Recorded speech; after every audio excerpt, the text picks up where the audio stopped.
These lessons are the guests' hearts on screen, a sacred space where we sit down with our younger selves and whisper the truths we wish we'd known sooner. These are the lessons the guests have gathered through tears, triumphs, and turning points, the ones that help them break free from self-doubt, release old stories, and step into their power. If you're healing, growing, or just needing to hear that you're not alone, this is for you. Each video is a love letter to the girl inside who's still learning, still healing, still becoming. You're not too late. You're not too much. You're exactly where you need to be. Press play. Let your younger self hear you now. Hello, and welcome to today's episode of Limitless Ladies Network. I'm your host, Tammy Dungan, and I am here today with Sophia DeBona, who is Hello. who I love having on my team, helping me with my podcast. So hopefully you all love this podcast. So leave a comment and share it with your friends because it is great information.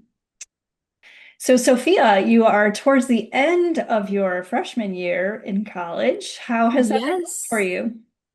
you? It's been really good. I was really nervous going into it. Just 'cause it's like my first time being away from home for the first time, and I was like, I don't know if I'm gonna make friends, and I don't know how I'm gonna handle all my classes, but it's been good. I can't believe in high school I would get up and go to school for 7 hours in a row. But so it's definitely been an adjustment, but it's been a good one. That's great. I know now that you have all this free time, like you have to manage your time on your own, and it's not like this regimented schedule. Obviously, you have classes, but it's not like, okay, you're stuck at this one particular building essentially for, 7 hours a day. Yeah, no, it's like my brother's still in high school, and he'll text me at 6 in the morning, and I'm like, I cannot believe I used to get up and look presentable by that time. Right? Yeah. So how has college life been for you? It's been good. I've surrounded myself with a lot of good friends, a lot of good people. Um, I usually will stay on campus, stay in my dorm or at other people's dorms to hang out. Um, but yeah, I feel like I'm like a homebody here, if that makes sense. Like at home, I like to go everywhere, but when I'm here, I like staying on campus and just being with my friends. That's good because you have a good close knit of friends. So I like that. Any parties Yes. that you've been invited to being a freshman? Um, there's three clubs near us that people will go to. Um, I on Halloween, a lot of my friends were like, "Oh my God, it'll be so fun. People will be dressed up." So I did go to one for Halloween. But yeah, I thought that was really fun. I went with a big group of people, so it was kind of like a buddy system thing. And we stayed sober, so we were aware of everything going on. But yeah, that was fun, but I do definitely think staying in my dorm is where I'm at. That's okay. I mean, and it's Yeah. good that when you do venture out, that you do use the buddy system. I can tell you when Yes. I was in college, I had, of course, you all meet your groups of friends, right? And you're just kind of meeting these people, some of them for the very first time. And you're just trying to grasp new relationships and really try to feel out trusting people and trying to just navigate your own instincts, I think. And I remember Yeah. there was this one situation where, we had a small group because I lived actually in Boston, was where I went to college, but it was outside of my college was outside of Boston, but I lived in Boston. So right on Commonwealth Avenue is a great place. And so we had our kind of small knit group of people that we would hang out with and have our dinners with and all that fun stuff. And there was always this one guy who kind of reminded me of John Candy. Like he was super funny, always made us laugh. He was just like the comedian of the group. And Yeah. So everyone loved hanging around with this guy because he was just super funny. And you're in college, you're trying new things, you're going to parties, you're drinking because now you feel like you can kind of express yourself a little bit more and push the limits. You don't have your parents watching over you, so you can get access to some of those things. Um, and so, I had never smoked marijuana before, and this funny guy, of course, was like, "Oh my gosh, what do you mean you've never smoked marijuana before?" And I said, no, never tried it. I mean, it was not really my thing. And so he's like, well, you have to try it with me because I know that you'll have a really good experience, right? And I was like, well, maybe. And so we kind of, we talked about it a few times and, you know, kind of a fun fact about me is that I have what's called cataplexy. So it is this condition that basically when you have kind of high emotions, and it can be that when you're angry or when you laugh too much, which was my case, that you actually can fall down on the ground, like lose all motor coordination, but yet you're physically like I can hear everything. But yeah, I Oh, lose wow. all of my motor coordination. I just like drop to the ground or wherever I am. It's just the strangest thing. It's always happened since I was a little kid. And so this guy happened to know because I talked about it. We were in psychology class and it came up and he was like, "Oh my gosh, we definitely have to do this together." Right? Like, because I just want to see this happen for myself. Like, no one believes it until they actually see it. Yeah. Because it sounds like the weirdest thing. So I end up doing some marijuana with this guy and he brings me into his room and he does the whole thing and it's a small room kind of. There's bunk beds. And he has me up on the top bunk, so I can't get down. And he's like, makes me laugh, and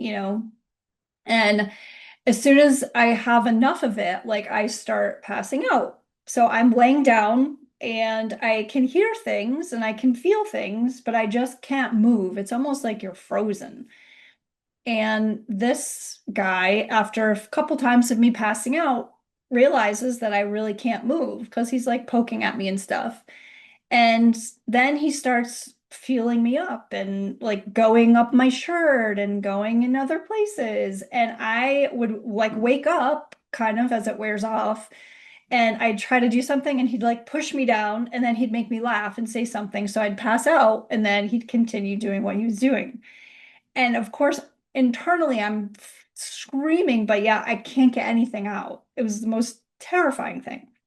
Yeah, that's scary. It's almost like kind of like a sleep paralysis thing. It's exactly like that, except you're like awake and you're sort of awake because you can hear and feel things, but you just can't move. Yeah, that's scary. Totally scary, especially when you have someone doing things to you that Yeah. you don't want, right? Yeah. So luckily, his roommate happened to just come in after this had been going on, and I don't even know how long it was going on for. It seemed like way too Wow. long. His roommate had walked in and kind of saw that I was up on the top bunk, which I think was actually his bunk. And he's like, "Oh, what's going on in here?" And I, thank God, was able to come out of it enough where I kind of sat up and was like, help, help." Like he came over and was like, "What's going on?" And I grabbed him and was just like, "Help, like help." And he's like, "Oh, you need help." And I'm like, yeah."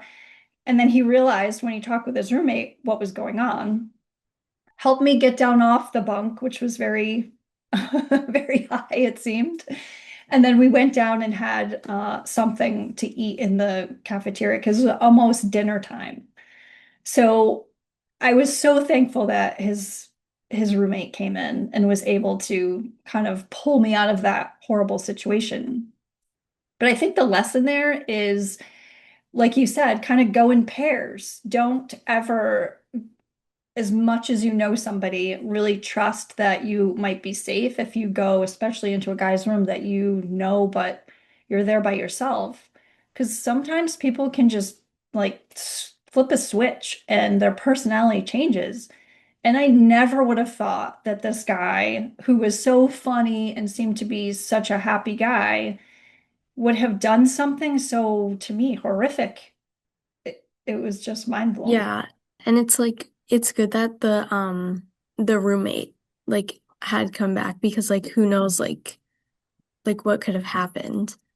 Yeah. Which is why it's like so important to have like multiple people like in the space to like I guess like be aware of everything. Yeah, because if you have somebody else there that can be your buddy or a friend or a couple of friends, even like do things in groups. And that way, if you yourself cannot physically get out of that situation, somebody else might not be, experiencing, and it could be that you've had too much alcohol, as simple as that, right? Could be that you were smoking marijuana and someone else didn't have the same effects. So it's good to have that person that can kind of yank you out of that situation, but also potentially see things that you're not picking up on either. Yeah, for sure. So that is the lesson that I would share with my younger self is to find a buddy. Like, don't ever go into someone's room that you think you know, but you don't really know. Kind of travel in packs, I guess, when you're in college and even when you're out of college, because things can happen. Yeah. 50% of the sexual assault cases and things like that will happen from acquaintances that you know. Yeah, it's like really scary like how like some people are just like can just like change like that. Yeah, it's can be a rough time. Yeah, I always carry this like thing on like my keychain that has like all my like stuff on it like in it that's I think it's called like a birdie where it's like you pull it and like it like has like flashing lights and like it kind of like an alarm that sounds like a bird chirping. Mhm. Um but like I always like have that on me. I have it like with my car keys and like everything like that just for like that added layer. That is a great tool to have. Like I wish I would have had one of those in college, right? Sound Yeah. the alarm. Yeah. Excellent. Well, thank you for sharing your college experience, and I appreciate everybody hopefully learning the lesson from my college experience as well. Yes. Yeah, thank you for sharing yours. And that's like a very hard thing for people to talk about. So like It it is I not, appreciate you like being so open about it.